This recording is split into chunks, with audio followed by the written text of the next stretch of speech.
Saya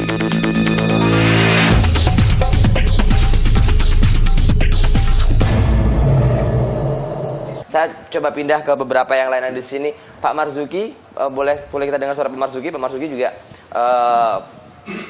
penyelenggara pendidikan juga begitu. Salah satunya ada beberapa sekolah yang dikelola. Bagaimana tanggapan Bapak? Pak, ini reposisi ini Anda termasuk yang mendukung untuk reposisi atau yang UNAS memang sudah seperti ini begitu? Kalau bicara pada UNAS, ujian nasional, berarti untuk evaluasi. Persoalannya sekarang yang perlu dijawab oleh kementerian, apa ujian ini sudah cukup untuk mengevaluasi kan gitu. Jadi berbagai aspek itu termasuk kejujuran, perdukunan segala macam itu harus ada ketegasan sekarang. Sebab saya datang ke Dirjen sana ya, ke Dirjen. Karena tahu saya berteman dengan Pak Daniel, sudah diduga wah ini tanya anti UNAS pandak begitu itu sempat ditanya. Oh ini. itu real pengalaman seperti itu ya? Iya, saya ketemu salah satu. Bapak anti UNAS atau tidak berarti? Saya tidak anti UNAS, tapi saya berharap UNAS ini dievaluasi benar-benar beruntung apa tidak, ada gunanya apa tidak. Karena dalam evaluasi saya sendiri tidak ada manfaatnya UNAS yang ada ini. Baik. Karena pernah saya ceritakan tahun kemarin anak saya kan kelas 3 sekarang kuliah di UNIR ya. Malam suruh belajar, Pak sudah punya jawabannya, ini salah satu contoh. Ya, jadi sudah terbongkar kemana-mana gitu loh. Ya saya juga sedih juga dengan hal yang seperti ini. Baik. Sebenarnya kalau UNAS ini bisa menentukan gagal dan tidaknya, atau dari pihak kementerian berani berkata jujur bahwa UNAS ini oke, misalnya sebutkan hasil dari UNAS ini pendidikan ini gagal apa enggak. Berarti kalau kementerian tidak berani berkata jujur ya? Tidak berani berkata jujur. Saya katakan sangat tidak berani berkata jujur. Karena ya, karena dari pihak saya pernah mengadakan talk show juga berkali-kali, ngundang dari mulai dari Dirjen, Kopertis, bahkan saya berharap Pak Menteri yang datang. Saya ingin tahu, ingin mendengar langsung, ingin dialog langsung. Ini tidak pernah berani, gitu, tidak pernah berani. Nah sehingga kalau menurut saya UNAS ini berikan hasil bahwa UNAS ini merupakan evaluasi persoalan pendidikan secara nasional, gagal atau tidak? Kalau saya analisa saya gagal. Nah, kegagalan ini harus dievaluasi. Misalkan persoalan guru. Nah ini yang paling penting juga, karena walaupun diuji model apapun, kalau tenaga gurunya tidak seperti yang kita harapkan, ya, berat. Karena untuk jadi guru sekarang ini kan bukan pilihan. Ya, baik Pak Marzuki, terima kasih. Kami mendapati jawaban Bapak bahwasanya tidak berhasil UNASnya ini. Ada ketidakjujuran dari kementerian ataupun ke bawahnya yang susah untuk diajak diskusi, begitu ya? Ya Pak, kok curhatnya sama kayak kami Pak. Soalnya Pak Harun ini tidak bisa datang, tidak ada respon. SBO TV berusaha mengundang Pak Harun selaku Kepala Dinas Pendidikan Jawa Timur, tetapi tidak ada respon sama sekali. Sehingga kita juga susah mendapatkan konfirmasi bahwasanya apakah emang seperti ini jalannya dan sebagainya. Karena yang muncul dari beberapa narasumber yang hadir di sini, teman-teman yang hadir di sini, bahwasanya ini kurang berhasil. Pak Dwi, tanggapan Bapak? Baik, terima kasih. Bapak Ibu yang saya hormati, sejak otonomi daerah kita sudah tahu semua, yaitu ada 5 yang ditarik di pusat, kalau tidak salah, masalah hankam, keuangan, dan seterusnya itu. Pendidikan diserahkan ke daerah. Nah itulah mungkin tolak ukur penanggung jawab pendidikan. Yang sekarang ini masih melihat bahwa tanggung jawab pendidikan itu semuanya terserah pada pusat. Ya memang tidak salah juga karena kementerian yang mengurus di sana itu. Jadi pusat ujian nasional itu untuk mengetahui kognitif saja, benar itu. Selanjutnya semuanya itu adalah kepala daerah. Termasuk tadi psikomotornya, akhlaknya, begitu. Pusat tidak bisa mengontrol mulai sampai ke bawah itu. Berarti makanya ada ujian nasional dan ujian sekolah. Baik. Ujian nasional itu salah satu syarat untuk lulus. Sekarang salah satu itu.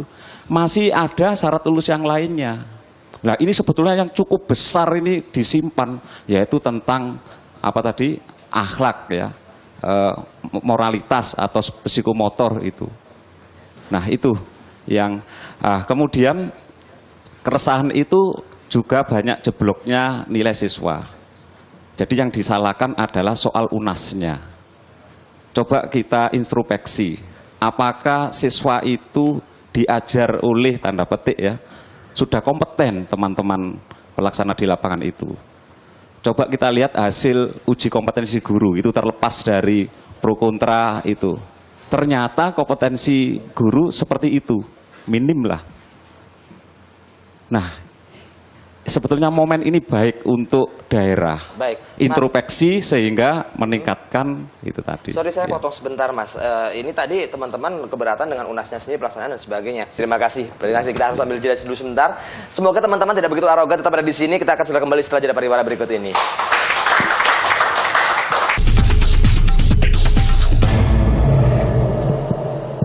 Kita berikan semangat untuk semua yang peduli dengan pendidikan ada di sini. Jurnalis Club bicarakan seputar pendidikan. Agak tegang memang karena kita meraba-raba begitu ya. Sosok yang mungkin bisa memberikan penjelasan tentang bagaimana keunggulan yang sebenarnya, bagaimana rapor yang sebenarnya dari ujian nasional sudah berlangsung di dekade ini begitu tidak pernah hadir. Tapi kita coba cek dari partisipasi yang ada di sini begitu. Ada tentang pendapat bahwasanya kalau nilainya buruk atau kalau nilainya begitu bagus berarti gurunya yang salah. Saya ke Pak Satria Dharma. Tanggapan Bapak bagaimana Pak terkait dengan hal ini? Secara ini se-Indonesia Raya gitu kan, kalau ngomongin guru akhirnya bukan cuma Jawa Timur, guru se-Indonesia Raya bisa kena juga gitu kan. Ya, terima kasih. Saya setunya ingin menanggapi Pak Dwi ya. Menurut saya ini agak kontroversial ya. Gimana Pak? Pak Dwi mengatakan bahwa mutu pendidikan kita rendah. Padahal hasil UNAS kita kelulusannya tuh di atas 95%. Ada yang 99%. Itu kalau mahasiswa itu kumlot loh Mas. Iya. Bagaimana mungkin ya dengan guru yang katanya kurang mutunya buruk ya, fasilitasnya demikian buruk, sarana prasarananya demikian, tapi hasilnya kumlot. Ya. Jadi saya setuju mempertanyakan di mana letak fungsi dari UNAS sebagai alat evaluasi. Ya toh? Kalau umpamanya hasilnya sudah di atas 95%, berarti kan sudah no problem in our education, ya. Sudah nggak ada lagi masalah, nggak ada negara yang bisa mengungguli kita kalau sudah begitu itu. Saya khawatir kalau umpamanya mutu guru kita naik, hasil UNAS kita bisa lebih dari 100% loh Mas. Iya toh? Loh sekarang aja sudah 99%. Kalau kita naikkan sedikit saja mutu guru bisa lebih 100% nanti itu hasil. Jadi ini agak kontroversial, ya. Nah, maka saya menanyakan, apa benar ini untuk mengevaluasi? Apa yang dievaluasi? Oh, sudah jelas-jelas begitu kok bertahun-tahun selalu di atas 95%. Tetapi kalau kita mau melihat keluar, barusan diberitahu oleh hasil dari Pearson menunjukkan bahwa mutu pendidikan kita paling rendah. Mutu pendidikan kita paling rendah, paling tapi rendah kalau dibandingkan dengan negara lain, ya. Nah, sekarang kita mau melihat dari mana, ya? Kalau kita lihat UNAS ini begini, jelas bahwa hasilnya luar biasa. Saya tidak yakin ada negara lain yang bisa mengalahkan kita dalam hal kelulusan UNAS ini. Jadi sebetulnya apalagi yang mau dievaluasi dengan UNAS tersebut, ya. Sekedar diketahui bahkan di Papua, ya, yang katanya nggak ada gurunya, yaitu yang katanya SMP belum bisa baca, itu pun 95% kelulusannya. Papua, NTT, NTB, semuanya demikian, ya. Jadi saya mau tanya, apa gunanya kita punya ujian nasional seperti itu gitu loh, yang tidak bisa membedakan, ya toh. Nah kalau umpamanya guru dikatakan memang banyak yang masih kurang menurut UKG ya kita terima saja. Tapi itu akan menunjukkan bahwa ada sesuatu yang tidak cocok di sini, ya. Ada kontroversi, ya. Fasilitas kita masih buruk, banyak sekolah yang kekurangan guru, tidak ada bukunya, tapi toh kelulusannya luar biasa. Baik, ya. Baik. Berarti kalau guru dibilang kurang kompeten, hasilnya nggak begitu gitu ya? Buktinya 90% gitu loh, ya. Gimana itu ya? Pak Dwi, silakan Pak Dwi, mohon ditanggapi dulu sejenak Mbak Vika setelah Pak Dwi menanggapi. Boleh? Wah, ini saya jadi favorit ini karena berseberangan itu. Jadi kita sudah tahu definisi mutu itu, mutu kualitas. Tidak hanya dilihat dari nilai, itu pelajar tawuran, pelajar kriminal, balapan. Kalau tidak bisa dilihat dari nilai, kenapa harus ada UNAS ya Pak? Berarti kan UNAS kan melihat dari nilai untuk lulus kan? Tadi saya katakan, UNAS itu membidik kognitif. Yang lainnya itu, ya bersama-sama ya, itu otonomi daerah tadi. Oh tadi ya, berarti akhlaknya dibangun juga ya. Tapi Jadi banyak juga gini, yang bohong Mas, akhirnya. yang Bingung saya Pak bagi orang awam. persoalan kita itu bukan UNAS apa ndak UNAS, sistem pendidikan ndak, apa mindset moral kita. Coba kalau ndak ada UNAS, apakah dijamin nanti seperti itu? Lebih baik Pak, saya bisa berani jamin. Pak Sulis kenapa bilang lebih baik? Gini, pada saat memang ada ketika tidak ada ujian nasional, itu ada sekolah-sekolah yang meluluskan muridnya seenaknya sendiri. Tapi jangan lupa ada sekolah-sekolah yang punya standar tinggi, gitu ya, berani tidak meluluskan. Dengan adanya ujian nasional, justru sekolah-sekolah yang punya standar tinggi itu menurunkan standarnya, tidak berani lagi dia tidak meluluskan. Kenapa? Karena masyarakat ukurannya kemudian ujian nasional. Ketika ada siswa tidak lulus dari sebuah sekolah, itu karena ujian sekolahnya dan pelajaran di sekolahnya mungkin atau prosesnya dianggap tidak baik. Pikiran masyarakat itu bukan ke proses ini gitu loh. Anak itu tidak bisa melewati ujian nasional. Bodoh. Nah itu menyebabkan sekolah langsung dicap ya, Pak yang Sulis, dulu ya? standarnya tinggi itu menurunkan. Jadi gitu langsung loh. dicap ya Pak. Nah, Kalau gitu. nggak lulus UNAS langsung bodoh begitu ya. Betul. Bodoh nggak bisa apa-apa begitu. Problem. Begitu Itu kan? satu gitu ya.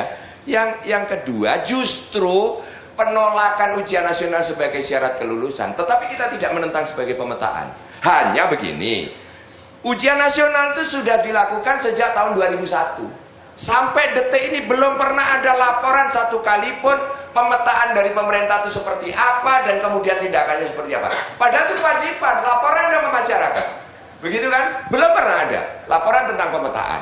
Gitu kan? Ada hasil nggak sebetulnya? Gitu loh, mari kita jujur gitu loh ya.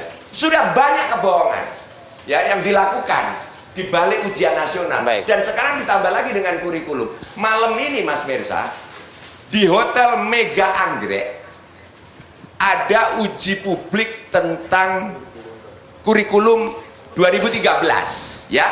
Itu atas undangan dari Kemendikbud, dibuka malam ini oleh Menteri Pendidikan. Insya Allah kalau jadi oleh Menteri Pendidikan. 80% undangannya adalah internal orang Kementerian. Baik. Uji publik semacam apa itu? Baik. Gitu. Baik. Ini Pak Wirorejo, Pak Yoyo, silahkan. Terima kasih. Sebenarnya apa yang diperdebatkan pada malam ini sebenarnya kan ini kan kita omong-omong kosong ya. Karena sebenarnya fakta yang terjadi karena sebenarnya ada di Undang-Undang Pendidikan Nasional. Sebenarnya di undang-undang ini termasuk salah satunya UNAS ini salah satu bias sih sebenarnya. Jadi problem yang kita bicarakan UNAS ini salah satu kendala kecil sebenarnya. Tapi berbobotnya di undang-undang sehingga bias ya. Tapi juga ini uniknya di Indonesia. Gitu. Karena apa? Yang diukurnya UNAS itu sebenarnya alat evaluasi. Alat evaluasi tapi bukan kelulusan. Mestinya seperti itu gitu loh. Nah, sekarang ini ya kita pakai logika sederhana aja misalnya. Sekarang muridnya dievaluasi. Gurunya tadi dievaluasi sudah jeblok ya. Tapi infrastrukturnya nggak boleh dievaluasi. Sabang sampai Merauke itu nggak sama kondisinya. Ini kan bodohnya kita. Gitu. Saya nggak sependapat tadi. Orang-orang pinter Jakarta itu katanya yang di Jakarta orang pinter. Enggak Pak. Di Jakarta itu udah orang pinter. Goblok-goblok juga banyak itu. Ya penentu kebijakan sana juga goblok-goblok Pak. Karena apa? Mereka berpikir ya kalau detailnya profesor dokternya benar, tapi saat dia menjabat, ya saya menjabat, dia yang dipikirkan bukan untuk kepentingan publik. Apa yang dipikirkan Pak? Untuk kepentingan politik, kepentingan golongan, yang mungkin kepentingan duit juga gitu loh. Karena apa? Berapa kali kita di DPR macam-macam, kita enak ya. Kalau kita ngajar di kampus tuh enak menjelaskan. Tapi kalau di DPR harus detail kayak ngajar TK itu Pak. Ini kan ironis. Artinya apa? Bahwa antara DPR dan pemerintah ini sudah salah dalam memformulkan fondasi pendidikan kita sehingga imbasnya apa yang terjadi seperti tadi perdebatan seperti ini tadi gitu. Baik Pak. Untuk masalah UNAS ya, UNAS itu sebenarnya apa sih? UNAS itu evaluasi. Jadi UNAS itu bukan nilai kelulusan, bukan syarat tapi kelulusan. Dipersepsikan menjadi kelulusan. Baik. Ini kan tidak masuk akal. Baik, Pak Yoyo berarti reposisi ya. Ya, sampai kapanpun kalau kondisi seperti ini nggak akan tuntas permasalahan-permasalahan ini. Iya. Sehingga saya sependapat dengan teman-teman Mas Daniel lah. Ayo kita mengorganisir diri untuk melakukan amandemen terhadap Undang-Undang Pendidikan Nasional ini yang amburadul. Tapi juga parah. Nanti kalau tidak ada formula undang-undang lagi, oleh DPR jadikan proyek, Pak. Ini kan ironis. Kalau dijadikan proyek, ya, Untuk rapat aja uang transportnya 500.000 sehari loh. Ini loh, ini bobroknya kita itu loh. Untuk rapat uang transportnya 500.000 sehari ya. Ya, ini salah satunya ya. Kita takut kalau nanti ada amandemen terhadap undang-undang, ini jadikan proyek oleh DPR juga, oleh pemerintah juga, Pak. Karena apa? Itu nanti kunjungan kerja kemana-mana. Itu juga duit lagi, Pak, duitnya rakyat. Baik. Nah, inilah yang saya sependapat dengan Mas Sulfi. Ya. Mestinya harus ada revolusi.